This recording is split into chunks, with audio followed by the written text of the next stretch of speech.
दोस्तों, major general GD Bakshi retired, उनका नाम तो आपने सुना ही होगा। वो जब किश्तवाड़ में सेक्टर कमांडर थे तो उन्होंने किस प्रकार आतंकवादियों के साथ लोहा लिया, सुनिए उनकी मुख जवानी इस वीडियो में। मैं हवा में नहीं बात कर रहा, मैं जम्मू की पैदाइश हूं। I am equally a state subject. और कोई ना मुझे बोले कि मेरे को बोलने का हक नहीं है, तुमसे ज्यादा हक है। ठीक है साहब। और मैं आपको बताता हूं, मेरी पूरी जिंदगी वहां लड़ते लड़ते गुजर गई है। और जब मैं किश्तवाड़ में सेक्टर कमांडर था, ये तो बेचारों ने आज बताया कि किस तरह लीगल तरीके से, किस तरह गवर्नमेंट फियाट से, पटवारियों के रास्ते वो जो है वहां पे आप एक कॉलोनाइजेशन कर रहे हैं, आप डेमोग्राफिक चेंजेस लाने की कोशिश कर रहे हैं। मैं आपको बताना चाहता हूं कि 2000 से 2002 के एंड तक मैं वहां पे सेक्टर कमांडर था किश्तवाड़ में।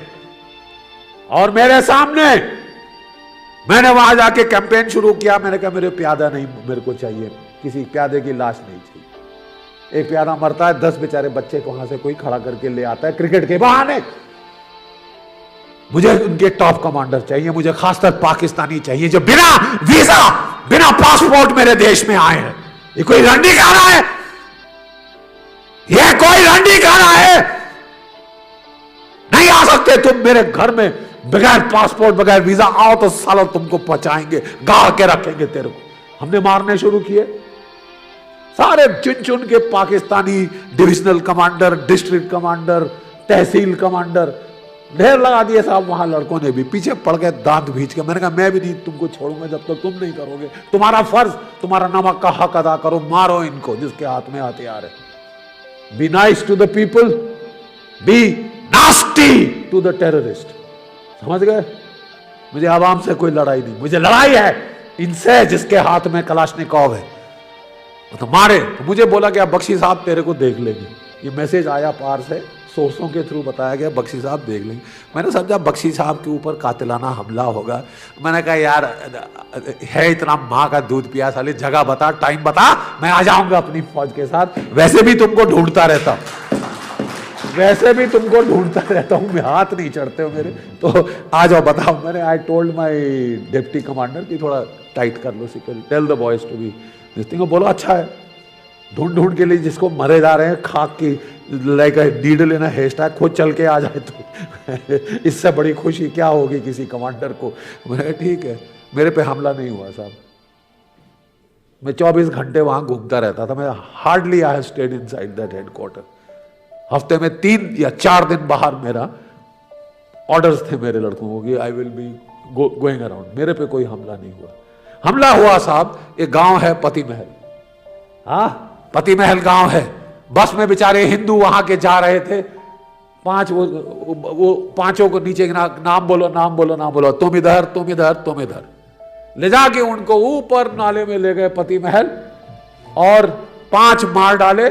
एक छोटे बच्चे को छोड़ दिए, जाके बता देना बख्शी साहब को,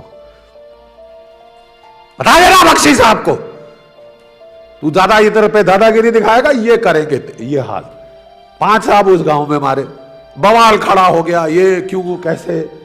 उस वक्त अपने अडवाणी जी होम मिनिस्टर थे, वहां से दबाव पड़ा, डंडा पड़ा नॉर्दर्न कमांड को। तो नॉर्दर्न कमांड को मैंने बोला मेरे पास 3 पलटनें थी हैं, आपने एक पलटन हटा ली डिस्पाइट माई रिटन रिक्वेस्ट की साहब मत करिए, मत अनकवर करिए किश्तवाड़ को। आपने बोला नहीं रोड ज्यादा जरूरी है, तुम शट अप। मैं शट अप हो जाऊंगा। और अब मैं उतना ही दोषी हूं शट अप को मानने का। मैंने रिजाइन नहीं किया इसलिए कि यहां लड़ना जरूरी है। मैं रिजाइन करूंगा, कोई नया बंदा आएगा, 1 साल तो समझने में लगेगा। तो एनीवे, एक हफ्ता हुआ साहब। टागूड़ गांव है, जानते हैं आप सब वहीं के। टागूड़ गांव है, 8 मार डाले। फिर बवाल, फिर ये। मैं भी वहां पहुंच गया, ये किया वो किया। बारिश पड़ चुकी थी। और क्या करते थे कि वो बंदे को ऐसा छोड़ते थे कि 28 से 32 घंटे 48 घंटे बाद खबर पहुंचे किश्तवाड़। तब तक कुत्ते भी लेके जाओ तो ट्रेस नहीं कर सकते थे। तीसरी जगह गए साहब वो लोग, वो जाके गुलाबगढ़ में मारे। 1 हफ्ते बाद और 13। और कहां मारे साहब? वो वीडीसी थे हमारे गांवों के अंदर। और वो लड़के अच्छे थे, उनको वर्ल्ड वॉर 1 की राइफलें दे रखी थी, वो कि तुम तब तक होल्ड करो, तब तक तेरी आवाज सुन के ही हम गोली की आ जाएंगे। वीडीसीज में गांव पे हमले नहीं हुए साहब, गांव के बाहर जो चरगाहें हैं, जहां औरतें बच्चे बूढ़े जाते हैं गर्मी में, याद है ना आपको, जब मक्की की फसल लगती है तो सब मवेशी माल लेके ऊपर जाते हैं, 70 साल के बुढ़े, 80 साल की दादी और छोटे छोटे बच्चे जाते हैं। उनको साहब पकड़ा, वहां पे लिटा दिया उसके फ्लोर ऑफ द धोक पे, और उसको राइफल दिखाया, खेला उनके साथ। ये क्या है? ये राइफल है। ये क्या है? ये गोली है, अब खाओ। और ठटा ठटा ठटा ठटा ठट करके वो 13 के 13 मार डाले, छोटे से बच्चे को छोड़ दिया। लगाई लफड़ जोर से कि जा साले वो बख्शी को बता दे, जा बता देना। और साहब बवाल खड़ा हो गया, बख्शी साहब you should put in your bloody papers, you are not fit, you are not do ये वो। मैंने कहा हाँ साहब मैं फिट तो नहीं हूं, लेकिन एक चीज मैं भी आपको बता रहा हूं, इस इलाके को संभालूंगा तो मैं संभालूंगा, दिस इज माई चार्ज। सरकार ने ये मेरे को आदेश देके भेजा, अब मैं संभालूंगा, मुझे आपकी रीइंफोर्समेंट मैं संभालूंगा। Why I will do it is because I did not put in my papers at the time you took out a battalion. और मैं जाके साहब 2 पलटनें थी मेरे पास रह गई, 11 राष्ट्रीय राइफल्स, 26 राष्ट्रीय राइफल, बड़ी तगड़ी पलटनें हैं इस फौज की। एक कंपनी उससे ली, एक कंपनी उससे ली, एक प्लेटून अपने कैंप से ली, कोई 13-15 गाड़ियों का बड़ा काफला बनाया, 3 टन गाड़ियों का, हाँ साहब, और आगे लगाया साइरन, वाह वाह वाह करते मैं वहां पहुंच गया। मैंने कहा साहब कॉर्डन सर्च। तो लड़के मेरे पास आए, बोले सर आप जो हुक्म दोगे हम करेंगे, लेकिन यहाँ कोई नहीं मिलना आपको। वो भागे गए, उसको 48 घंटे हो गए सर, वो नहीं है सर। मैं कहता हूँ nevertheless you will do cordon search, we try and find out who did it, किसने किया ये वो। 2-3 दिन कॉर्डन सर्च हुई साहब, तो वो गांव के सारे बुढ़े मेरे पास आ गए, साहब जी हमने नहीं किया। तो मैंने कहा यार मैंने बोला तुमने किया, मैं तुमसे सिर्फ इतना आपसे पूछ रहा हूं कि बता दीजिए किसने किया। तो उन्होंने आपस में खुसर पुसर के कहते सर 1 मिनट, और फिर वो सारे के सारे आए, कहते साहब हम सब इकट्ठे आपको बोल रहे हैं ताकि हमें बाद में कोई ना बोले कि किसी एक ने मुखबिरी करी।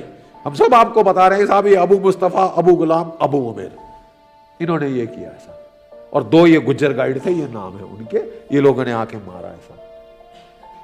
मैं कहा ठीक है साहब, कॉर्डन सर्च ऑपरेशन कॉल्ड ऑफ। लेकिन कल सुबह मैं गुलाबगढ़ के स्कूल में तमाम जो 10-15 गांव आसपास के हैं, all able bodied males from 16 to 60 मेरे को यहां चाहिए, और आप लोग आएंगे साथ में।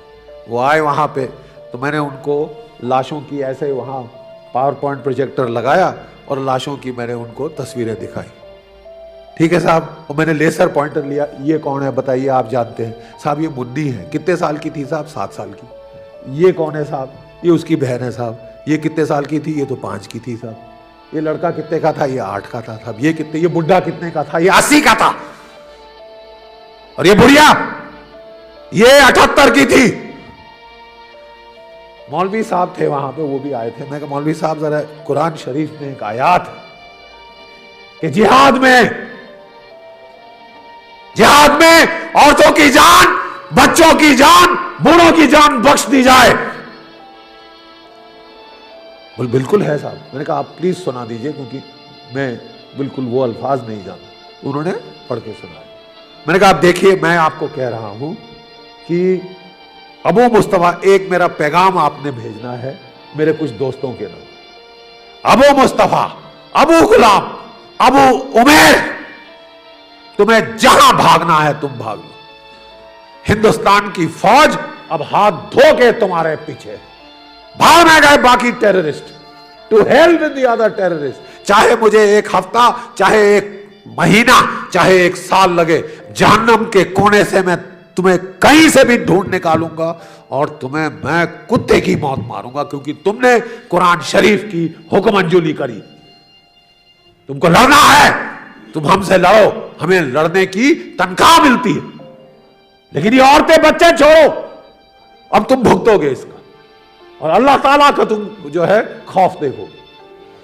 साहब ये खबर पहुंच गई सब जगह कि जनरल साहब, ब्रिगेडियर साहब थे तब, ये बोल के आए हैं। मैंने कहा सब वापस आ जाओ, call of all operation, call of all operation, वापस आ जाओ। और बहुत वहाँ जम्मू कश्मीर की वादी में बहुत देशभक्त लोग भी हैं जिनका नाम हम ले नहीं सकते, जो अपनी जान पे खेल के खबर देते हैं हिंदुस्तान की फौज को, कितने रिस्क पे आप नहीं जानते। वो आ गया मेरा लड़का, बोला साहब तूने जो धमकी दी ना बहुत अच्छा किया। मैंने क्यों? बोले साहब अपनी छाया से डर रहे, किसी गांव में 10 मिनट से ज्यादा नहीं रहते, अगर कोई उनकी तरफ देखता है उसकी पिटाई शुरू करते हैं, तू साले मुखबरी करेगा। तो कहता साहब बात यह है कि जिस गांव में जा रहे हैं वहां से खबर आ रही है। मैंने कहा कहानी कॉमेडी बंद कर, अभी किधर है? तो उसने बताया हमने ऑपरेशन लॉन्च किया, लड़े वो अपनी जान के लिए, इसमें कोई शक नहीं, क्योंकि वो घिर गए थे चारों तरफ से। और जैसे ही हमने घेरा डाला हमको रेडियो पे मैसेज आए टेररिस्टों के, अरे बाप रे अबू मुस्तफा, अबू गुलाम, अबू उमेर दुश्मन के घेरे में है, फौज के घेरे में है, अरे कुछ करो, ये फौज उनको बहुत बुरा हाल करेगी, बहुत जान की प्यासी हो गई, कुछ बचाओ बचाओ, कुछ फायर खोलो, ये खोलो वो खोलो। हम समझ गए ये वही है।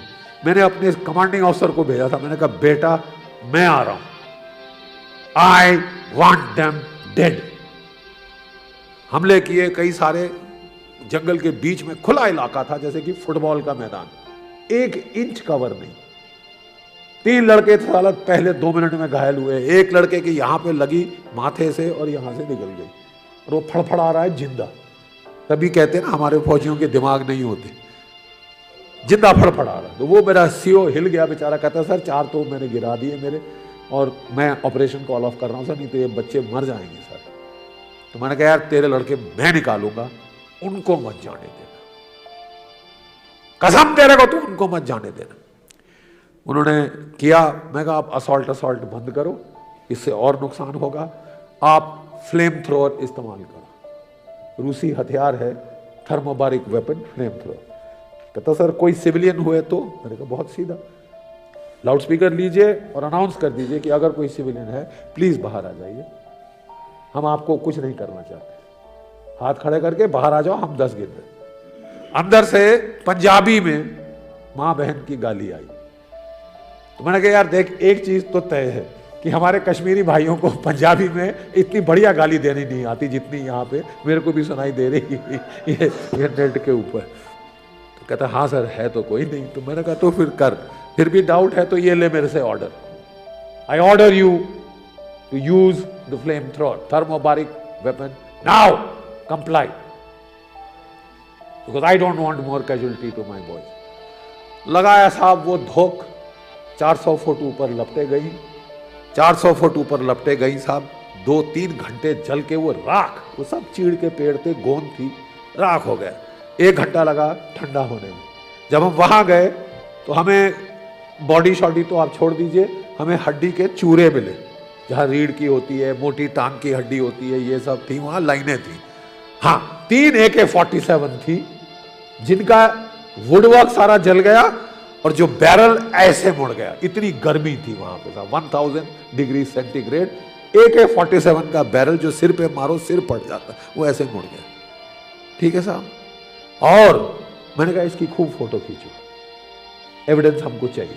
खूब फोटो खींची। मैंने कहा अब मैं गुलाबगढ़ जाना चाहता हूँ।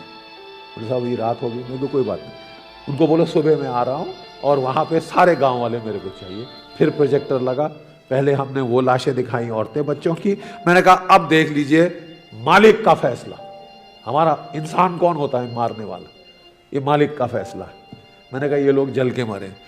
सब ऐसे देख रहे थे। मैं कहा समझ नहीं आया ना, ये लेसर पॉइंटर लेके मैं कहा रीढ़ की हड्डी, ये टांग, ये और ये AK-47 देख लो, ये ऐसे हो साहब। उस वक्त सब दुनिया वहां ऐसे करके देख रही थी। ये सितंबर 2001 की बात है। लेकिन एक बात है साहब, सितंबर 2001 के बाद वहां पे माइनॉरिटी का एक बंदा नहीं मरा। वो पराक्रम में हमको हटा लिया गया। और जब हमारी फौजें जा रही थी तो उस वक्त हमने रेडियो सेट पेंटर साहब से, अबे फौज जा रही है। बोले यार बाकी सब कुछ करना, हिंदू नहीं मारना यार, ये तो ये पागल कुत्तों की तरह वापस आ जाएंगे, हिंदू नहीं मारना। और वहां नहीं मारा। अभी पिछले साल एक वो वहां पे हुआ है, वो भी किश्तवाड़ शहर के अंदर, वो भी पता नहीं लोकल था या क्या था, लेकिन वो है। तो साहब तरीका ये है, अगर आपने आपको महाशक्ति कहते हैं तो हम नहीं कहते कि आप चीन जैसे बर्ताव करो, लेकिन जिसके हाथ में हथियार है उसे तो भुगतना होगा साहब, और उसके खिलाफ नरमी करना। और पत्थर भी हथियार है, पत्थर भी हथियार।